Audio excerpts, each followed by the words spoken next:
Welcome back to Long Views by Misspent Summers, the audio zine that brings you a unique insight into the world of mountain bike racing. My name is Archie, and in this week's instalment we're looking back at the opening round of the 2024 UCI Enduro and E-Enduro World Cup that took place in Conolly, Italy, Misspent Summers' spiritual home.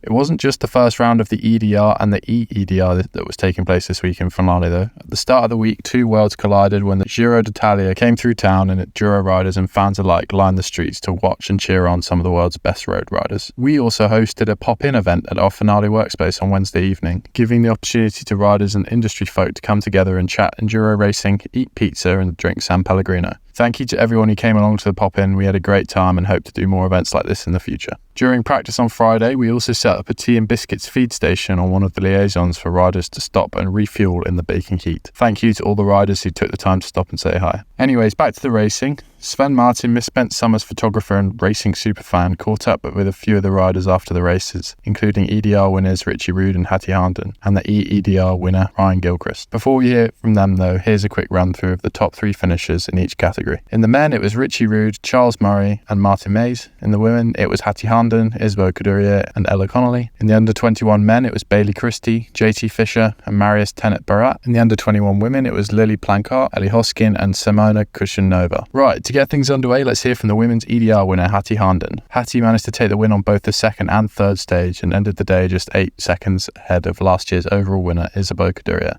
Here's Hattie with Sven. Starting the year with the win, actually there's no better way to start. And we usually finish here, but now we start here. Yeah, it's quite nice to come here when it's a little bit cooler, actually. Yeah. Yeah, I quite like it. Because you guys had some big old liaisons. Yeah, it was good though. I thought it was tight and it was hard, but you know, you're always going to have a big day out when you come to Conolly, and that's what I like about it. Like, it's kind of a bit more old school than some of the other venues we go to. And favourite and least favourite stage? Well, my least favourite was stage 2 in Genera. My favourite was DH Men at the end. And I think you won stage 2 and 3. Yeah, I think so. Yeah, I don't know how I did. So I like it that your least favourite is the one you won. Yeah. And then you also won that long one. Yeah, that was absolutely savage. It was quite funny though, like today I just seemed to get into a bit of a trance. So it didn't actually possibly seem as bad as maybe it could have been. Is it like digging deep and going past like redline, or what kind of trance? Yeah, like just kind of, just going with what comes and just giving it absolutely everything. And just hanging on. Find that flow state in Poland too. Yeah, fingers crossed. Nice one. I've got to ask, how much easier is it not having to think about your suspension? Like, were you someone before this, would you use it a lot? Like, or would you just lock out on your climbs and nothing in stages prior to this? Normally when I would pedal, I would lock the shock out. But just on climbing, yeah, not just flick the switch on the climbs. Yeah. Because coming from XC, I like quite a rigid platform to just pedal on the liaisons. But I've never tried changing my suspension in a stage before. Yeah. I think I'd be asking for trouble, reaching down and trying to do something, My brain's not that good. Like you said, you're in a trance. Yeah, exactly. Okay, well, good job. Thanks. It seemed like Hattie's cross-country background stood her in good stead for this year's somewhat brutal finale round.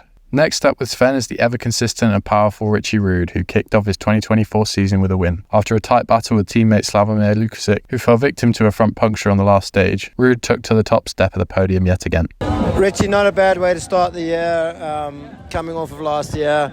How was finale this year? It was a hard race today. We had some tight liaisons, a lot of climbing, and it was friggin' hot. So, and some quite pedally stages, but I think they were quite flowy and fun. You could kind of get into it and kind of let it burn. But, good day. Finished this day with a win. Can't beat that. Didn't really expect it, I don't think, going into it. Should have believed myself a little more, but I knew everybody was going to be fast. And a little bit sad, teammate leading and then getting a front flat, but either way, you guys were racing for the win on that final stage. Yeah, I was definitely thinking about him on that stage. On all the pedals, I was just trying to pedal as hard as I could, and it would have been great to be on the podium with him. I know he was really thinking about this day and this race, so yeah, pretty fun for him. Stage 3, possibly the most pedaling we've seen in EWS in 10 years. It's we had a lot of those kind of stages 10 years ago, which is not actually a bad thing, but how was it today? Yeah, I mean, I think that stage is quite pedally, but it kind of works in a way too. Like, you can recover and go again, and I mean, it rides at a pace where like you don't have to pedal too much until you actually get to the sections. And yeah, I mean, I think last time I raced that, I snapped my chain like a quarter of the way down. So. Oh shit! And is this one of Boobar's steering devices, Jeremiah Boobar's? It is. Yeah. Tell me a little bit about it. I guess the biggest benefit is you can relax your hands and arms kind of on long stages. Am I right? Yeah, I guess that's kind of what I was hoping like it would help with, and just like I haven't ran it in a while, but I was thinking on like stages 1 through 3 where it's like kind of fast and there's like random rocks and roots everywhere. Maybe it'd help me just stay a little more stable. But yeah, did good today. Got her all set up. And no electronic stuff for you on the suspension? Yeah, I got the old rad shock on there. Oh, so what are the like? Can you tell me what are your settings? Is it like kind of like either on or off kind of thing? Yeah, I have a live mode and just on or off besides that. All right. Any expectations for Poland? I do hear the enduro tracks are better than the downhill tracks, so that's a good one. Yeah, I heard there's a lot of jumps on the downhill track, but yeah, Slev's good enough. So a little bit information, but I think he's holding back, you know. Yeah, he's local here and he's local there. It's going to be hard. Yeah, I'll but have to follow. Good man to follow in practice. Yeah. All right, dude. What a way to start. Well done. Thank you. Richie has been racing enduro for almost a decade now, and he doesn't seem to be slowing down anytime soon. I look forward to seeing what he can do over the rest of the season. This weekend will be one to remember for Charlie Murray, who had his best ever result, finishing in second place. Despite having a slightly slower start to the day with an 11th on stage 1, Charlie didn't finish out of the top 3 on the rest of the stages. Over to Sven with Charlie. I like Charlie feeding the media boys with focaccia here. Charlie, a great, further... Jeez, dude, I'm at a loss for words. Just because I'm tired, not because you did so good. Oh, what? Congratulations, dude. Not a bad way to start the year, because you never know where you sit after a season of training, and you do your training a little bit better. You hike up mountains and you do like overlanding and go to Fjordland and like, how does that help you on bikes? Just keeps your mind fresh? It's super interesting. I had Where's my focaccia? You want some? Yeah. It's hard to talk and eat at the same time. Yeah. It's super interesting. I had like probably the most chill off season I've ever had. So like took more time off than I have in the past and did more fun missions, like more mountaineering and stuff like that, just because I needed a break. I was just mentally tired of riding after last year. And today a good mix of tracks, some old school long pedaling ones and then some of the classics. Yeah, a really good mix. It's a shame we didn't do 4 because that was pretty sick. Yeah. But DH Bend's always fun. It's just flat out and chunky, and that's what enduro, that's like what I love to ride. And then, yeah, there's some pedally stuff as well, and some of those stages were fun, and some of them were just really sore on the legs and the lungs.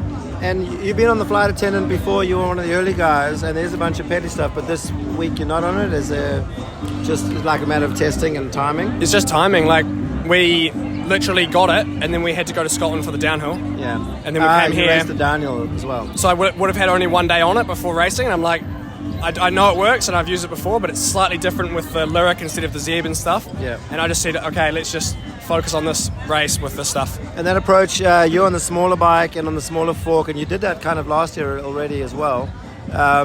Just kind of you can handle the rough stuff and just go faster on the little bike? Yeah, I reckon I just hold on a bit tighter for the rough stuff and then try and make up time on all the, more trail stuff, the tight stuff. And you commit to one bike all year, or do you switch to the big bike? I like this bike. Yeah, probably commit to it, especially because we're only racing in Europe, so there's not much point to switch back and forth. If we're doing big gnarly stages at North Star or Whistler or something, maybe the Enduro would be better. But when are you boys going to get an Enduro version of that downhill bike that Loic can Finner on? Yeah, that bike is so sick. I don't know, I'm crossing my fingers, but yeah, I just watching Bruni on that thing's insane. What about Finn? He was watching you. Yeah. He's up there on he came out today, Yeah, he was G'ing me up this morning at breakfast. I walked downstairs and I'm like, he's like, yo, I'm like, that sounds awfully Canadian, and he's on the couch. He just slept on our couch last night. Really? All right. What do you do to enjoy the win and finale? Is that grotesque? Sven, we're going to go just for dinner. You're welcome to join us, 7:30. No, I'll be editing, bro. And Also, we're just so lucky to have all the Kiwis here. Like, really can't wait to go see Eddie, Waxer, TP, all the Kiwi crew. Yeah. Nice one, man. Thanks, man. I think Kiwi won junior men's, maybe? Did they? Sick. Or second, maybe? Anyway. Who's that? Oh, the Yeti kids? I'm not sure. Sick. Yeah. All right, dude. Nice one. Thanks, brother.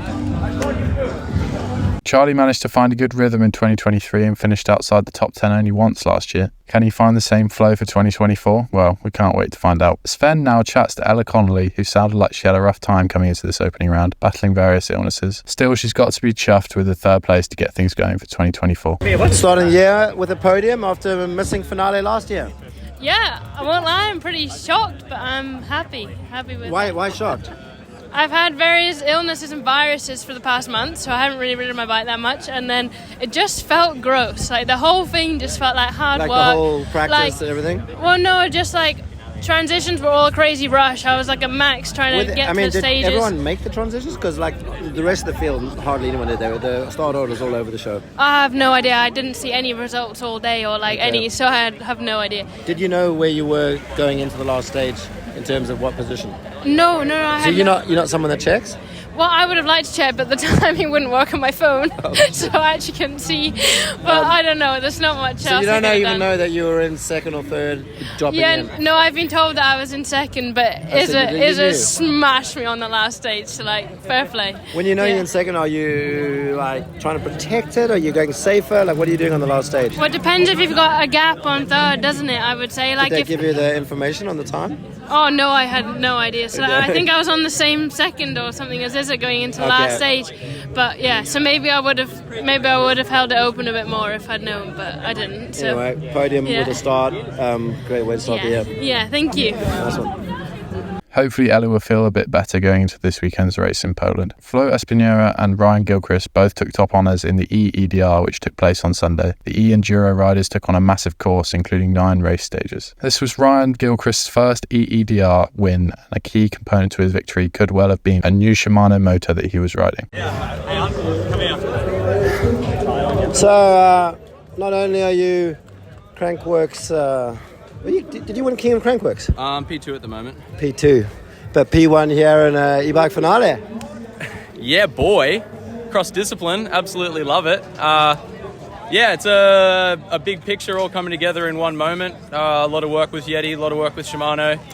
First time Shimano's been on a World Cup top step, so it feels good to do it for them.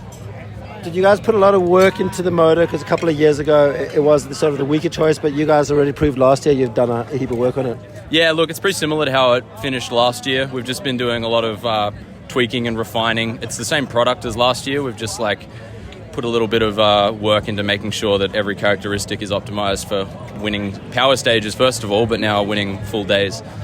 What was because you got a healthy gap compared to all the racing we've had here this weekend. What was the stage you put all the most of the time on them? Super Gruppo, the really pedally stuff. You're riding on top of the motor at that point? Yeah, big time. I'm feeling really, really, really fit at the moment, and I was dying on every single stage, but I got to the point where I knew that if I'm hurting, I'm putting in time. So it's definitely a nice feeling. It makes the pain hurt a little bit less.